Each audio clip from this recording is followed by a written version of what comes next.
Olá, sexto ano, e aí, tudo bem? Vamos à nossa aula de língua portuguesa. Sou o professor Wesley e hoje nós vamos então fazer a nossa revisão para a prova do quarto bimestre. Bom, antes de tudo, espero que vocês consultem essa apostila que eu enviei a vocês, certo? Começa aqui nos tempos do subjuntivo, porque os tempos do modo indicativo foram apresentados pelo livro, então usem o livro também para estudarem para a prova. Certo?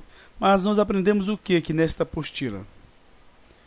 Os tempos do modo subjuntivo, imperativo, afirmativo e negativo. Nós aprendemos então as formas nominais, né? Quando o verbo então se transforma em nome, por exemplo, o infinitivo em substantivo, o gerúndio em advérbio e adjetivo e o particípio em adjetivo. Nós aprendemos também o infinitivo pessoal, aquele que é conjugado, tem uma conjugação igual ao futuro do modo subjuntivo. Nós aprendemos também as partes que estruturam a palavra, o morfema, né, ou seja, os morfemas, né? Por exemplo, os afixos, que são os prefixos, e os sufixos, também os interfixos. Aprendemos também tudo sobre as desinências modo temporais e número pessoais. Tá? As nominais não entram neste nosso estudo de agora, porque estamos estudando os verbos. Nós aprendemos então a colocar as desinências em cada parte aqui das conjugações. E então aprendemos também sobre a vogal temática verbal. A nominal não, tá? Não precisa estudar, porque nós estamos estudando o verbo. Bom, temos aqui então o alomorfe da vogal temática, ou seja, aquela outra forma, né, da vogal temática, o tema, que é a junção do radical com a vogal temática, e a classificação dos verbos. Verbos regulares, aqueles que não mudam o radical e as desinências na conjugação verbal, irregulares, aqueles que mudam um pouquinho, ou o radical ou as desinências, os dois, né, na conjugação verbal. Os defectivos, aqueles que mudam assim, na verdade, não é questão nem da conjugação verbal, mas eles mudam, na verdade, a forma em que o verbo se comporta referente ao sujeito. Como assim, professor? Por exemplo, os verbos defectivos impessoais não têm sujeito, certo? Os verbos defectivos unipessoais são as vozes dos animais, que são então conjugadas na terceira pessoa do singular ou do plural. Há outras explicações, sim, alguns verbos, né, como estes aqui, que vão ficar em uma oração e se referindo a outra. Não vou exigir isso aqui na prova, tá? Só aqueles que denotam então as vozes dos animais. Beleza? Então, beleza. Temos aqui os verbos então defectivos pessoais. São aqueles que têm sujeito, olha só que eles, por questões morfológicas ou eufônicas, não apresentam todas as conjugações. Aí temos os verbos abundantes, que estudamos também, que tem duas formas para o particípio. O particípio regular vai se combinar com os verbos auxiliares ter e haver, e o particípio irregular vai se combinar com os verbos ser, estar e ficar. Certo? Bom, temos aqui os exemplos, né? Eu só posso falar, eu tenho anexado. Agora, o documento foi anexo. Eu não posso dizer o documento foi anexado. E nem eu posso dizer eu tenho anexo o documento. Também não. Aprendemos os verbos anômalos. São aqueles que mudam tanto o seu radical que, na verdade, há mais de um radical quando você faz a conjugação verbal. Certo? Só são os verbos ser e ir, por e saber. Alguns estudiosos dizem que também são anômalos, mas a grande maioria não, tá? Estudamos os verbos principais, aqueles últimos que ficam nas formas nominais, gerúndio, infinitivo e particípio. Estudamos os verbos auxiliares, aqueles que são responsáveis pela conjugação verbal, ou seja, pela flexão verbal em uma locução verbal. Estudamos a locução verbal, o tempo verbal composto, e é isso aí. Agora vamos à nossa revisão para a prova. Temos aqui então, revisão para a prova, um texto, e temos aqui a questão, olha só o comando dela. É falso. Nós temos que procurar o que é falso. Afirmar a respeito do conteúdo desse texto que, olha, geralmente quando você vai fazer uma interpretação de texto, se, por exemplo, não estiver trabalhando com o que é falso, mas sim com o que é verdadeiro, você pode se deparar com aquela informação que é a mais importante no texto, a informação principal do texto, ou seja, vai ser então aquele resumo do texto, certo? A ideia principal do texto. Mas aqui é falso. Então, vai haver aqui 4, por exemplo, alternativas que estão de acordo com o texto e uma que não. Não vai estar de acordo com o texto. Tá? Então vamos lá. E muitas vezes pela simples interpretação. Não vai estar escrito no texto de forma explícita, né, aquilo que é certo. Mas vamos primeiro ler os comandos, né, das alternativas para depois realmente lermos o texto já procurando o que temos que marcar aqui. A capacidade da fala é atribuída a todos os seres humanos? Então, olha só, seres animados, na verdade. Desculpem, todos os seres animados. Certo? Aqueles seres que, então, se movimentam, que têm vida, né, em que eles se movimentam, e isso passa, então, da simples, vamos dizer, definição de que os seres, por exemplo, animados são seres humanos. Não. Os animais, por exemplo, não é? Vamos lá. Seu autor reforça a tese de que, para os seres humanos, a posse da linguagem articulada é um privilégio. O humano pensa assim, que a linguagem é um privilégio. O silêncio das árvores é um mistério para os cientistas. O desenho e a pintura são simples artifícios para integrar as árvores no ambiente social e humano. Parece às árvores que a socialização da intimidade através da linguagem articulada é uma indiscrição. Então vamos ler o texto. O primeiro problema que as árvores parecem propor-nos é o de nos conformarmos com a sua mudez. Desejaríamos que falassem como falam os animais, como falamos nós mesmos. Entretanto, elas e as pedras reservam-se o privilégio do silêncio, num mundo em que todos os seres têm pressa de se desnudar. Fiéis a si mesmas, decididas a guardar um silêncio que não está à mercê dos botânicos, procuram as árvores ignorar tudo de uma composição social que talvez se lhes afigure monstruosamente indiscreta, fundada como está na linguagem articulada, no jogo de transmissão do mais íntimo pelo mais coletivo. Grave e solitário, o tronco vive num estado de impermeabilidade ao som, a que os humanos atingem por alguns instantes e através da tragédia clássica. Não logramos comovê-lo, comunicar-lhe a nossa intemperança. Então, incapazes de trazê-los para a nossa domesticidade, consideramo-lo um elemento da paisagem e pintamo-lo. Ele pende, lápis ou óleo, de nossa parede, mas esse artifício não nos ilude, não incorpora a árvore à atmosfera de nossos cuidados. O fumo dos cigarros, subindo até o quadro, parece vagamente aborrecê-la. E certas árvores de Van Gogh, na sua crispação, têm algo de protesto. Então, gente, a capacidade da fala é atribuída a todos os seres animados? Sim, ele fala aqui, né, que é uma capacidade tanto dos animais quanto dos seres humanos, certo? Então, tá certo. Seu autor reforça a tese de que, para os seres humanos, a posse da linguagem articulada é um privilégio. Bom, aqui fala sobre que é através da tragédia clássica, não é?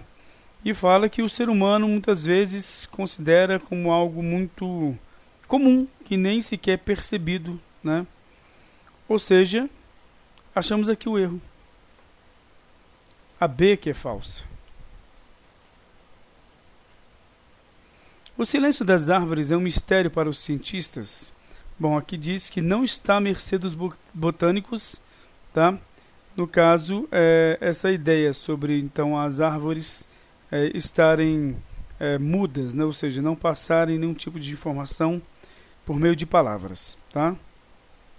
Mas olha só, decididas a guardar um silêncio que não está à mercê dos botânicos. procuram as árvores ignorar tudo em uma composição social que talvez se lhes afigure monstruosamente indiscreta, fundada como está na linguagem, articulada no jogo de transmissão do mais íntimo ao mais coletivo, pelo mais coletivo, né? Então, não, né? O silêncio das árvores não é um mistério, ou seja, está correto, porque ele está dizendo que, aliás, ele é um mistério, né? Então está incorreto justamente por isso. O silêncio das árvores é um mistério para os cientistas. Então está incorreto porque nós queremos o falso, tá? Porque é realmente um mistério, não está à mercê dos botânicos. O desenho e a pintura são simples artifícios para integrar as árvores no ambiente social e humano. No caso da pintura de Van Gogh, sim. Certo? Então nós queremos a falsa. Para essas árvores que a socialização da intimidade através da linguagem articulada é uma indiscrição? Sim, o texto fala isso, né? Indiscreta, né? Isso se afigura indiscretamente. Beleza, então vamos agora à questão 2. Utilizando o código que se segue, diga em que modo estão os verbos destacados nas frases abaixo. Temos o A para indicativo, o B para subjuntivo e o C para imperativo. Vamos lá então? Temos aqui, olha só. Um dia irei à Grécia. A. Indicativo, é certeza. Vivi uma vida de amores. A. Pretérito perfeito. Aqui irei, pretérito, aliás, futuro do presente. Quando eu fizer, isso aqui é o futuro do subjuntivo. Então, B.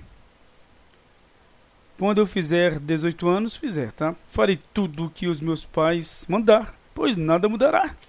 Beleza? Então vamos para outra. Faça o que é correto. É uma ordem, né? Então, assim. Quando eu fui conversar com ela, ela já soubera, pretérito mais perfeito a, do que aconteceu. Eu andava a esmo, também, indicativo. Eu vou à biblioteca, indicativo. Eu pediria, indicativo. Se eu estivesse, subjuntivo. Que eu cante, subjuntivo, presente do subjuntivo e pretérito imperfeito do subjuntivo. Beleza? Vamos completar aqui, olha só. Nós temos então, radical é o elemento que encerra a significação do verbo. Tema é o radical acrescido da vogal temática verbal, no caso da gente aqui, né? Que nós estamos estudando então os verbos.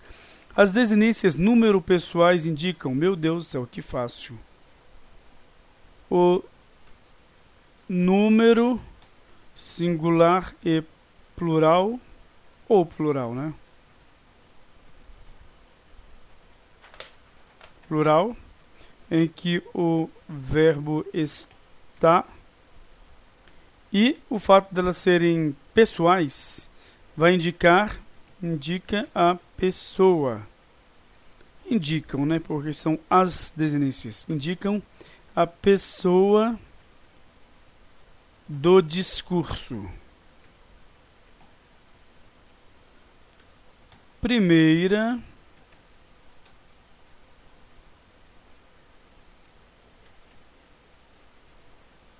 segunda e terceira pessoas. Aí do singular ou do plural. O modo indicativo exprime certeza, certo? O modo subjuntivo expressa incerteza, certinho? O modo imperativo expressa uma ordem, conselho, pedido, beleza? Então está aí. Questão 4. Classifique os elementos que estruturam a forma verbal cantaram, por indicar elementos como desinências número pessoal, desinência modo temporal, radical e tema. Cante, radical. Canta, tema, é a junção da vogal temática mais o radical. O ra é a desinência, né? modo temporal, tá bom? Eu cantei, tu cantaste, vamos colocar como se fosse pretérito perfeito. Eu cantei, tu cantastes, cantaste, né? Ele cantou, nós cantamos, vós cantastes e eles cantaram, tá? Com, então, o AM aí no final, beleza? Ou seja, o problema é que nós temos aqui o Rá. Então, olha só, eles cantaram, é o pretérito mais que perfeito. Então, aqui é a desinência, modo temporal. Porque o pretérito perfeito não tem desinência modo temporal. Por isso que eu conjuguei para vocês observarem. Tá? Eu cantei, não tem a desinência. Agora, eu cantara, tem um Rá do pretérito mais perfeito. Tu cantaras, ele cantara. Nós cantáramos, vós cantares, eles cantaram. Tá? Então este R aqui e A não é então uma desinência em modo temporal, se for, no caso, o pretérito perfeito, mas não é. Desinência em modo temporal e o M, desinência em número pessoal.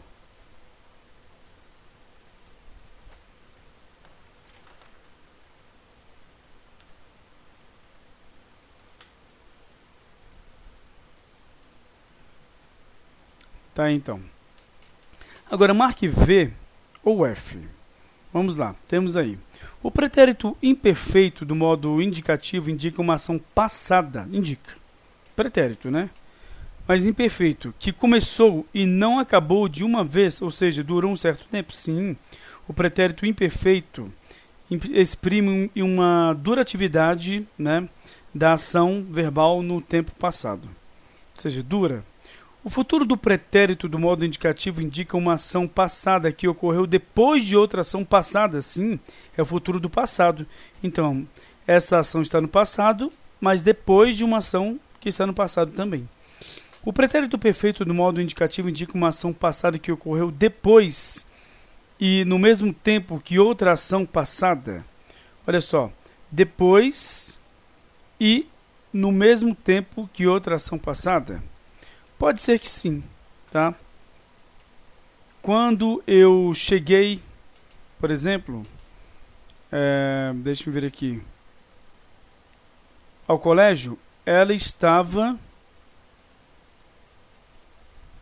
andando, né, na frente do portão, por exemplo, tá? Então sim, verdadeiro.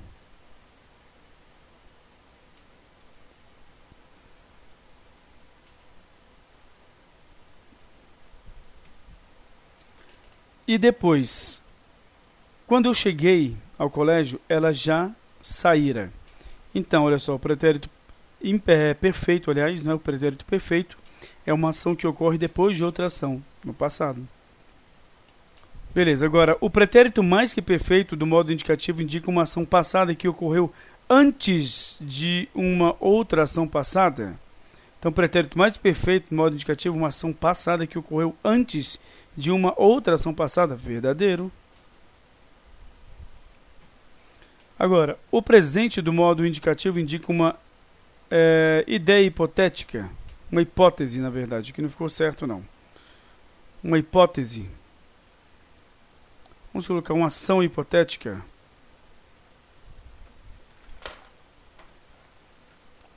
Uma hipótese mesmo.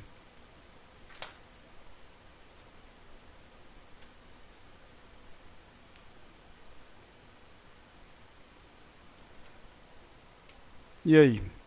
Será que o presente do modo indicativo? Não, porque isso aí só se refere ao subjuntivo. O futuro do presente indica uma ação que ainda ocorrerá em relação ao passado? Não, em relação ao presente.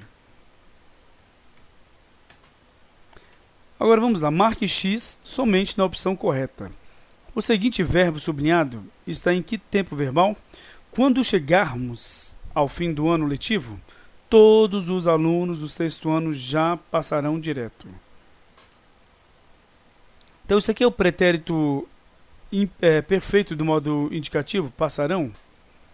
Não, o pretérito perfeito é com M no final, não é? Passaram. Pretérito mais que perfeito do modo indicativo? Não, também. Tá? Passaram também. Agora, futuro do presente do modo indicativo? Sim, é o futuro do presente do modo indicativo. Pronto, nem precisamos ver as próximas, não é? Agora temos aqui, leia, atira a seguir e destaque 2 verbos, um regular e um irregular. Você sabe o que há de errado com sua mãe? Não. No entanto, ela foi ao médico hoje. Eu adoraria, se não, o quê? Você não acha que ela está esperando um bebê? Acha? Um bebê? Porque ela iria querer outra criança? Ela já tem a mim. Sim, ela deve ter aprendido a lição.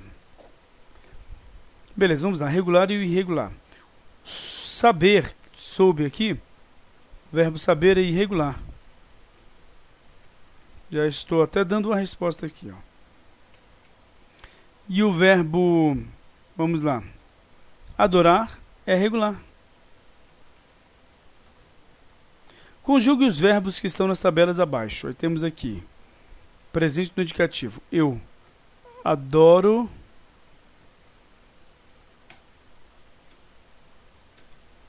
tu adoras, ele adora.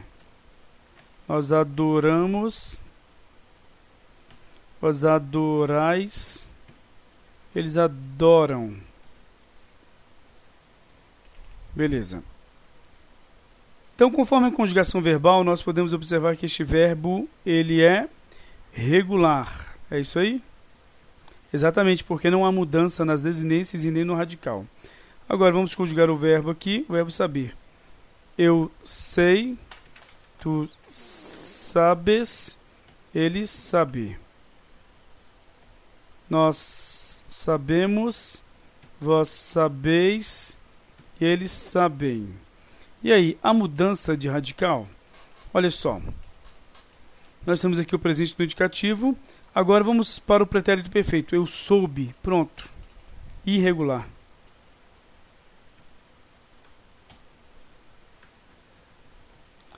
Beleza, vamos lá. Temos aqui então a questão 7. Fazer a associação, né, de uma coluna para com a outra, no que se refere às conjugações verbais. Primeira conjugação, os verbos terminados em ar. Está aqui. Segunda conjugação, os verbos terminados em er. Terceira conjugação, ir. Pronto. Agora, escreva 5 exemplos de verbos da primeira conjugação, 5 da segunda e 5 da terceira. Vamos lá. Primeira conjugação, andar, falar,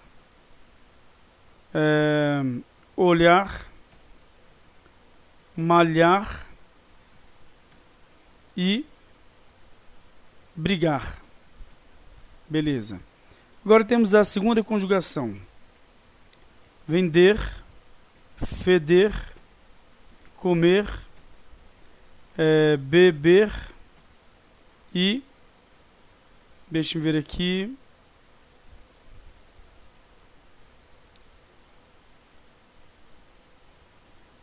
Deixa eu ver aqui. Algum verbo está sumido da cabeça. Mas o verbo ter. Pronto. Vamos aqui para os de terceira conjugação. Pedir. Partir. Deixa eu ver aqui um outro. São 5, né? Tá, vamos lá. Imprimir, descobrir e falir. Pronto. Agora vamos aqui para 8. Ó. Há verbos chamados de abundantes, porque tem mais de uma forma, especialmente para o particípio, como expulso e expulsado. Assinale o par em que os 2 verbos não têm os 2 particípios no uso da língua corrente. Tá? Bom, imprimir, impresso, existe, né? Anexo e anexado, existe. Perceber, existe aqui então, olha só. Nós vamos aqui então marcar os que não tem, ó. Imprimir existe, né? Existe os 2 casos. Descobrir não existe, só existe descoberto, não existe descobrido. Anexar existe. Entender, entendido, tá? Não existe a forma irregular. E perceber, percebido, então não existe também. Pronto. Agora, as frases que possuem os verbos auxiliares são Lá está, temos aqui um verbo auxiliar, havendo o verbo principal. Caminhar é importante. Isso aqui é um substantivo, tá? O verbo que se, no caso, transformou em substantivo, uma forma nominal. Ele era pior em matemática do que eu. Não tem. Penso em ficar estudando. Está aqui o verbo auxiliar e estudando o verbo principal. 1 e 4. Pronto, marcamos aqui. Agora 9. Leia o texto e responda as perguntas. Temos aqui o texto, chatear e encher. Tá? Bom, gente, qual é a questão? Nós temos aqui, então, um texto em que a palavra cavalheiro tem um significado. Certo? E aí nós temos aqui, então, o texto. Eu vou ler o texto para você. Chatear e encher. Um amigo meu me ensina a diferença entre chatear e encher. Chatear é assim. Você telefona para um escritório qualquer da cidade. Alô, quer me chamar por favor, Valdemar? Aqui não tem nenhum Valdemar. Daí, a alguns minutos, você liga de novo. O Valdemar, por obséquio, cavalheiro. Aqui não trabalha nenhum Valdemar. Mas não é do número tal? É, mas aqui nunca teve nenhum Valdemar. Mais 5 minutos, você liga o mesmo número. Por favor, o Valdemar chegou? Você vê se este manca, palhaço. Já não lhe disse que o diabo desse Valdemar nunca trabalhou aqui? Mas ele mesmo me disse que estava trabalhando aí. Não chateia. Daí 10 minutos, liga de novo, né? Escute uma coisa, o Valdemar não deixou pelo menos um recado. O outro, desta vez, esquece a presença da datilógrafa e diz coisas impublicáveis. Até aqui é chatear. Para encher, espere passar mais 10 minutos, faça nova ligação. Alô, quem fala? Quem fala aqui é o Valdemar. Alguém tinha telefonado para mim. Meu Deus. Então, beleza. Qual é, então, o sentido da palavra cavalheiro? Está aqui. Cavalheiro. Aqui não trabalha nenhum Valdemar. Impaciência, tá, gente? Então, beleza. Aqui é a D. Agora, retire do texto chatear um verbo no infinitivo, no gerúndio e outro no particípio. No infinitivo, nós temos aqui, então, olha só. Chatear.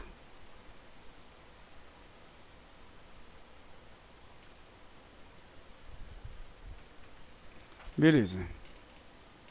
Gerúndio.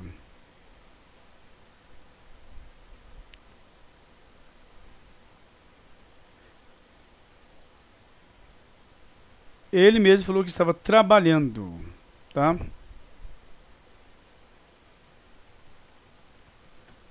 Agora no particípio, terminados em ado ou ido. Beleza? Vamos lá então.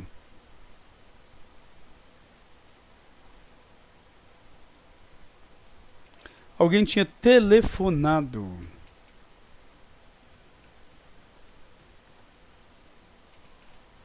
Então vamos para 9.3. Utilizando o código que se segue, diga em que modo estão os verbos destacados nas frases abaixo. Olha só. Preparadas é particípio. Brincar é infinitivo, terminado em ar. E acessando é gerúndio. Beleza? Agora a questão 10. Na frase, os alunos do 6º ano foram bastante bem nesse ano. A palavra bastante é um advérbio. Responda qual a função gramatical da palavra bem, que esse advérbio muito modifica.